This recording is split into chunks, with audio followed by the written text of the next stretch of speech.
Baca novel Benteng Banjaran karya Imung H. Santoso. Episode 14. Ulah Tukang Perahu. Nasib gendis yang pertama ada melintas dalam benakku. Aku berusaha secepat mungkin mengapung dan melihat sekeliling. Alhamdulillah, wajah gendis yang pertama terlihat tak jauh dari badan perahu yang tertelungkup. "Tika! Dita!" serunya lantang memanggil teman-temannya.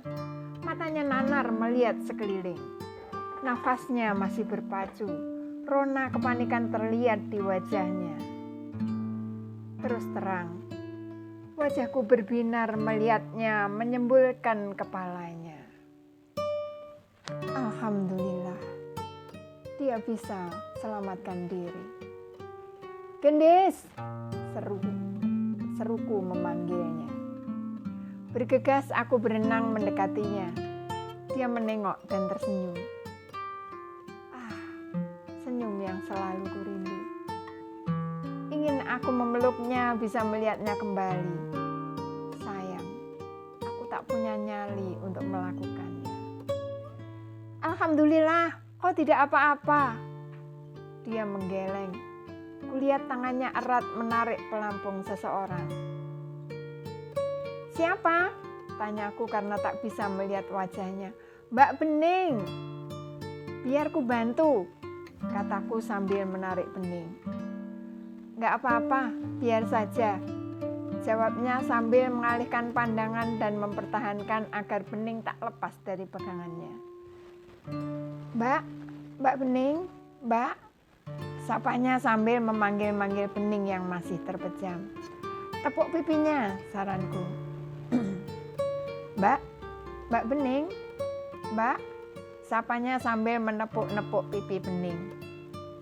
"Ning, Bening, bangun Ning," aku bersuara lebih keras. Matanya membuka, bingung. "Gendis!" suara Tika lantang di arah belakang. "Tika, Dita, alhamdulillah!" suara Gendis kegirangan melihat mereka. Kulihat Tika menarik Dita berusaha mendekat. Untunglah, mereka semua bisa berenang. Beberapa tukang perahu mendekat membantu kami membawa ke perahu. Dita dan Isti sudah dibantu naik ke perahu. Tika menggigil, dibantu tukang perahu untuk naik. Kulihat Bening di tangan Gendis. Dia hanya diam dengan wajah pias, membiarkan Gendis menarik pelampungnya. Seorang tukang perahu mendekat, meraih Bening dan Gendis. "Aku bisa sendiri," kata Gendis pada tukang perahu. Dia berenang mengikuti tukang perahu yang membawa Bening. Aku terpana melihatnya saat dia berlalu tanpa kembali menyapa atau melihatku. Tanganku masih menarik pelampung, entah milik siapa. "Aku dibantu ya, Mas," kudengar suara Firman berada di dekatku. Aku baru sadar kalau tadi yang kutarik adalah Firman. Kulepaskan peganganku. "Naik sendiri sana," kataku sambil mendorongnya untuk menjauh. "Bantu dong, Mas," katanya manja meniru suara perempuan. Dasar. Dia tersenyum dan mengayun tangannya berenang menuju perahu penyelamat. Aku mengikuti dari belakang sambil mengamati penghuni perahu. Semua menggigil kedinginan. Tak ada yang pernah menyangka akan mendapatkan pengalaman seperti ini. Namun terus terang, aku curiga dengan tukang perahu. Mengingat mereka sering usil membuat ulah untuk para penumpangnya. Setelah aku naik, tukang perahu justru turun. "Kok turun, Mas?" tanyaku penasaran. "Sebentar, Mas, saya bantu mereka dulu ya." Dia turun membantu yang lain membalik perahu. Aku kembali turun, berniat membantu. Tapi ternyata tenagaku tak berguna. Dengan mudahnya mereka membalikkan perahu hingga kembali seperti semula. Akhirnya Para tukang perahu kembali ke posisinya masing-masing. Mesin perahu kembali bersuara. Perahu meluncur cepat menuju pantai. Oh tidak, ternyata perahu kembali menyusuri tepian Pulau Merah. Tak ada lagi teriakan, tak ada lagi tangan-tangan yang mengayun di tepi perahu. Semua membisu, berkelana dengan pikiran masing-masing. Hanya wajah-wajah dingin yang terlihat. Kulihat Gendis memeluk Dita. Yang dipeluk menyandarkan kepalanya di bahu, seperti seorang kakak yang sedang merayu adiknya untuk tidak rewel. Wajahnya sendu. Aku menatapnya lebih teliti.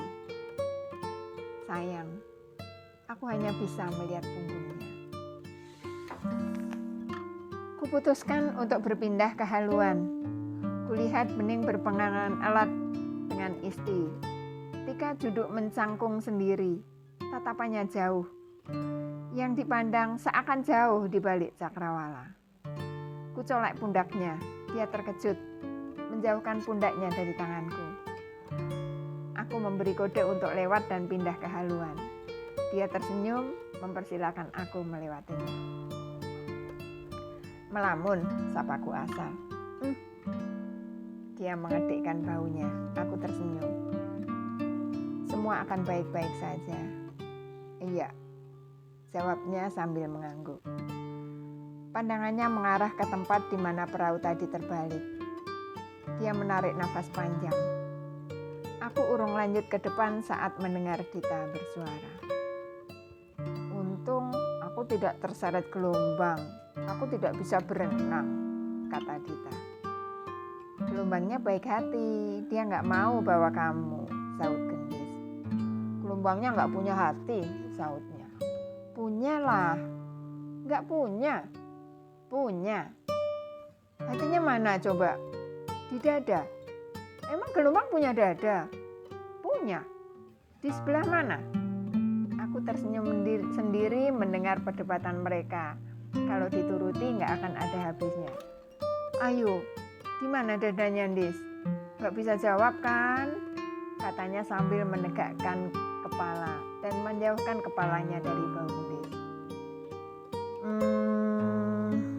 Gendis berpikir mencari jawaban yang tepat. Gadis ini sebenarnya periang dan selalu peduli pada sekitarnya. Jangan lama-lama mikirnya. Namanya juga lagi berpikir. Sabar napa? Bilang aja nyerah. Nggak ada kata nyerah dalam kamusku ya. Terus? Dadanya di sini.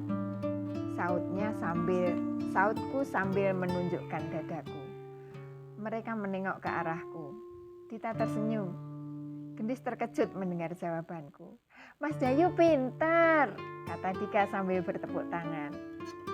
Aku jadi tersipu malu telah mendengarkan percakapan mereka diam-diam dan menjawabnya dengan spontan pula. Pencuri, gemusnya. Siapa pencuri? Dita bertanya. Tuh, sautnya acuh, pandangannya mengarah padaku. Mencuri apa? Dengar. Tumben kamu marah, Dis. Maaf, kataku terutama pada Gendis. Gak apa-apa, Mas. Kami biasa bercanda kok. Saut Dita. Permisi ya, saya mau pindah ke haluan biar seru. Silakan, Mas, silakan. Dita memberi ruang agar aku bisa lewat. Aku duduk di haluan menghadap ke belakang. Tentunya agar aku bisa memandangi senyum manismu, senyuman yang selalu menggoda hati. Ayo cantik, tunjukkan senyummu. Tunjukkan senyummu seperti tadi. Masih lekat dalam mataku, bagaimana dia tersenyum saat kupanggil tadi, saat perahu terbalik dan semua dilanda kecemasan. Dis, lihat! Tiba-tiba Tika berteriak, tangannya menunjuk ke arah perahu yang tadi kami tumpangi. Kenapa, Tik? Tanya Gendis penasaran. Kami semua memperhatikan perahu tersebut yang melaju dengan lancar ke arah pantai. Mesin perahu itu tidak rusak. Dari mana kau tahu? Sejak tadi aku memperhatikannya. Tukang perahu itu hanya duduk-duduk di buritan tanpa melakukan apa-apa. Terus, tanya gendis yang masih tidak mengerti maksud Tika. Sepertinya dia menunggu kita menepi. Kenapa kalau kita menepi? Bersyukur kita selamat, Dita menyaut. Bukan itu maksudku, Dit. Omonganmu gak jelas sih. Kita dikerjain. Hah? Dikerjain? Dikerjain gimana? Mesin perahu itu tidak rusak. Buktinya dia bisa melaju dengan lancar sekarang. Sigap gendis berdiri. Benar kita dikerjain, Mas? Tanyanya pada tukang perahu yang sedang mengemudi. Yang ditanya tersenyum. Wajah gendis memerah. Kurang ajar. Masa main-main dengan nyawa orang? Loh, tadi katanya minta atraksi yang seru. Siapa yang minta? Mungkin ketua rombongan. Tadi tuh mbaknya yang mungil, yang nawar harga. Masya Allah, Mbak Yu, katanya gemas, kedua tangannya mengepal. Harusnya perahu dia yang buat atraksi seperti ini. Dua perahu yang lain penumpangnya ada yang tua, Mbak. Kami takut ada yang jantungan. Ya, memang sih perahu pertama ada bulurah dan perahu kedua ada lek setu. Benar kata tukang perahu. Kedua penumpang perahu tersebut rentan. Pandai juga mereka memilih siapa yang harus diberi kejutan. Seharusnya kalau mau bikin atraksi bilang dulu seperti apa. Kalau seperti ini tadi memang bisa bikin orang jantungan. Lihat nih, Mbak Bening aja masih pucat pasi. Benar, wajah Bening masih pucat pasi. Tapi aku yakin dia akan segera membaik kembali. Semua karena rasa terkejut saja. Kami hanya ingin membuat semua menjadi berkesan kok, Mbak. Bukan menakut-nakuti. Tapi yang tadi itu bikin orang takut dan gak mau lagi naik perahu. Sautnya masih berapi-api. Ada benarnya apa yang gendis katakan. Banyak hal yang bisa aku pelajari tentangnya hari ini. Betapa dia sangat peduli pada orang lain yang ada di sekitarnya. Sebenarnya, semuanya bergantung bagaimana kita menerimanya. Semoga saja hal ini tidak menimbulkan trauma yang mendalam. Sejak tadi yang tidak terdengar suaranya hanya Isti dan Bening. Yang lain tetap bersuara dan kelihatan sehat-sehat saja. Firman yang duduk di belakang pun hanya tersenyum simpul melihat gendis marah-marah. Melihat gendis masih berdiri berkacak pinggang, aku sentuh lengannya. Ngapain pegang-pegang? Katanya galak sambil menepiskan tanganku. Marah tidak menyelesaikan masalah, kataku pelan. Tapi mereka keterlaluan. Marahmu salah sasaran. Biar dia yang ngomong. Harusnya marahmu sama dia, kataku menunjuk perahu yang melintas di dekat kami. Pengemudinya tersenyum, ada rasa puas dalam senyumnya. Ditekannya suara klakson keras-keras, kemudian melaju dengan kencang dan hendak menyerempet perahu kami. Untung sang pengemudi cekatan, sehingga perahu hanya meliuk sedikit dan bergoyang. Akhirnya, kami hanya bisa mengelus dada dan berharap bisa selamat sampai di daratan.